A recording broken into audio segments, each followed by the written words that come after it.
Sir ఇప్పుడు చూసుకుంటే మనకి నెల్లూరు జిల్లాలో ప్రజెంట్ హాట్ టాపిక్ ఏంటి అంటే కాకాని గోవర్ధన్ రెడ్డి గారిది అరెస్ట్ నడుస్తుంది టాపిక్. అసలు కాకాని గోవర్ధన్ రెడ్డి గారిని అరెస్ట్ ఏంటి, ఆయన అరెస్ట్ని ఎలా చూడాలి? యాక్చువల్గా ఇక్కడ పొదలకూరు దగ్గర రుస్తుం మైన్ అనే ఒక మైనింగ్ ఇది ఉంది. అది చాలా కాలం నుంచి కూడా కొంతమంది చేస్తూ ఉండేవాళ్ళు. అయితే కొన్ని కారణాల వల్ల వాళ్ళు చేయలేదు. అయితే 2023 ఎండింగ్లో అంటే డిసెంబర్ నుంచి ఒక 2.5 నెలల పాటు దానికి పర్మిషన్ లేకుండా గోవర్ధన్ రెడ్డి గారికి సంబంధించిన వాళ్ళు అక్కడ మైనింగ్ చేస్తున్నారు అని అన్నది ఆ రోజుల్లోనే ఒక ఆరోపణ చేసినప్పుడు ఆ రోజు వైఎస్ జగన్మోహన్ రెడ్డి గారు దాని మీద ఎంక్వైరీ చేయడం, ఆ ఎంక్వైరీ చేసినప్పుడు ఆఫీసర్స్ అందరూ కూడా అక్కడ విజిట్ చేసి అక్కడ ఎలాంటిది కూడా జరగలేదని చెప్పి కూడా రిపోర్ట్ ఇవ్వడం జరిగింది.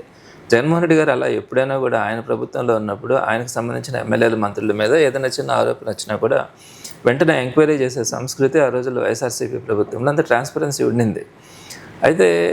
టీడీపీ ప్రభుత్వం వచ్చిన తర్వాత 1 year వరకు కూడా దీని గురించి ఎక్కడ కూడా డిస్కషన్స్ లేవు. 1 year అంటే ఆల్మోస్ట్ 8 months దాకా.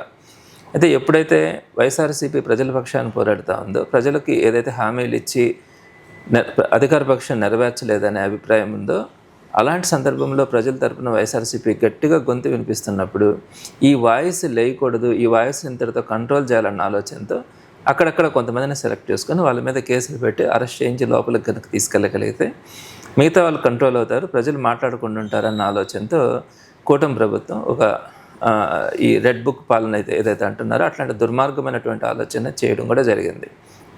అందులో భాగంగా కాకాని గోవర్ధన్ రెడ్డి గారి మీద 2023లో అప్పట్లోనే ఒక 2.5 నెలల పాటు జరిగిందని చెప్పి ఏదైతే ఆరోపణ చేసి దాంట్లో ఎలాంటి జరగలేదని చెప్పి అధికారులు దుర్వికిచ్చినారో అదే అధికారుల దగ్గర మళ్ళా కేసు పెట్టించి ఆ కేసులో కూడా గోవర్ధన్ రెడ్డి గారు లేరు. మొదటిగా ఎఫ్ఐఆర్ పెట్టినప్పుడు A1, A2, A3లుగా వేరే వాళ్ళు ఉన్నారు. అయితే దాంట్లో కొంతమంది అదే చిన్న కేసు, ఆ చిన్న కేసుకు సంబంధించి వాళ్ళు కూడా యాంటిసిపేటరీ బెయిల్ తెచ్చుకున్నారు.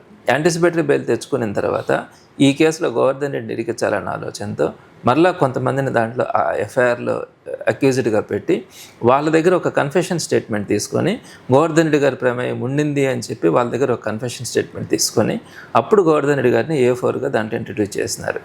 ఆ తర్వాత కూడా ఈ సెక్షన్స్ సరిపోవన్న ఆలోచనతో అక్కడేదో ఒక విద్రోహ చర్యలు లాగా అంటే అక్కడ బ్లాస్టింగ్స్ చేయాలని ఆ చుట్టుపక్కల ప్రాంతాలు ఉండే వాళ్ళందరినీ కూడా చంపేయడానికో భయభ్రాంతులకు గురి చేయడానికో ప్రయత్నం చేస్తున్నారని, అలాంటి జిలిటన్స్ టెక్స్ యూజ్ చేసి బ్లాస్టింగ్స్ చేస్తూ ఉన్నారు అనే సెక్షన్స్తో పాటు ఆ చుట్టుపక్కల ఉన్నటువంటి SC, STలందరితో కూడా చెప్పి SC, ST సెక్షన్స్ని పెట్టించడం, ఇట్లాంటి అన్ని సెక్షన్స్ని పెట్టించి ఎట్లాంటి పరిస్థితుల్లో బెయిల్ రాకూడదు, ఇదని ఖచ్చితంగా రిమాండ్లోకి తీసుకొని జైల్లో పెట్టాలా అన్న ఆలోచనతో కొత్త సెక్షన్స్ని యాడ్ చేయడం జరిగింది.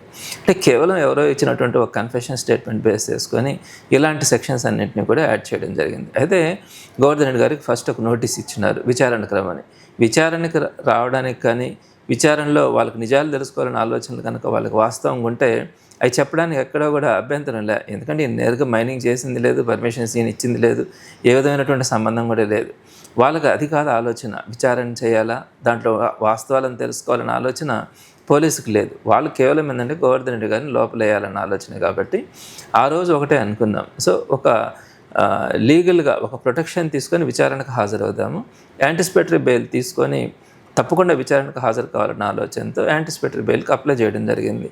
అయితే యాంటిసిపేటరీ బెయిల్కి అప్లై చేసిన తర్వాత వీళ్ళు ఈ SC, ST కేసులు కానీ ఇవన్నీ కూడా చూపించి యాంటిసిపేటరీ బెయిల్ గురించి జడ్జిమెంటే రాకుండా వీళ్ళు అడ్డుకుంటా, పోలీస్ డిపార్ట్మెంట్ కానీ అధికార పక్షం కానీ దాన్ని అడ్డుకుంటా కూడా రావడం జరిగింది. సో మేము మొదటి నుంచి కూడా చెప్తున్నాం, అది యాంటిసిపేటరీ బెయిల్ వచ్చినా విచారణకు హాజరవుతాం, యాంటిసిపేటరీ బెయిల్ రద్దయినా కూడా హాజరవుతామన్నాం. అయితే ఇక్కడ హైకోర్టులో కానీ సుప్రీంకోర్టులో కానీ ఎక్కడ కూడా ఆ యాంటిసిపేటరీ బెయిల్ అనేది రిజెక్ట్ కాల. ఎక్కడ కూడా హైకోర్టులో కూడా అది ఇంకా పెండింగ్లోనే ఉంది. సుప్రీంకోర్టులో కూడా ఒక టెక్నికల్ ప్రాబ్లం ఉందన్న కారణంతో రిక్వెస్ట్ మీద దాన్ని డిస్మిస్ చేస్తున్నారు. అంటే ఆ టెక్నికల్ అంటే రాసేటప్పుడు కొన్ని పొరపాటు రాస్తున్నారు ఉద్దేశంతో. కాబట్టి మేము మొదటి నుంచి కూడా ఆ స్టాండ్ మీద ఉన్నాం. అయితే వీళ్ళు అక్రమంగా తను ఎట్లా అరెస్ట్ చేయాలనుకున్నారు, నిర్బంధంలోకి తీసుకున్నారు. ఈ అరెస్ట్ కూడా అంటే వాళ్ళు అరెస్ట్ చేసిన టైం కానీ నెక్స్ట్ అరెస్ట్ చేసిన విధానం కానీ ఇవన్నీ కూడా తప్పులు ఉన్నాయి. వాటిని కూడా మేము కోర్టు దృష్టికి తీసుకెళ్ళినా కూడా వాళ్ళు ఇచ్చినటువంటి వాదనలు కానీ వాళ్ళు చెప్తున్నటువంటి అభ్యంతరాలతో అరెస్ట్ చేయడం కూడా జరిగింది. మాకు లీగల్గా న్యాయస్థానాల మీద గౌరవం ఉంది. తప్పకుండా గోవర్ధన్ రెడ్డి గారిని అయితే క్లీన్ చిట్గా తనని బయట తీసుకురావడానికైతే మా దగ్గర అన్ని ఆధారాలు ఉన్నాయి, దాంట్లో వాస్తవాలు కూడా అందరికీ తెలుసు.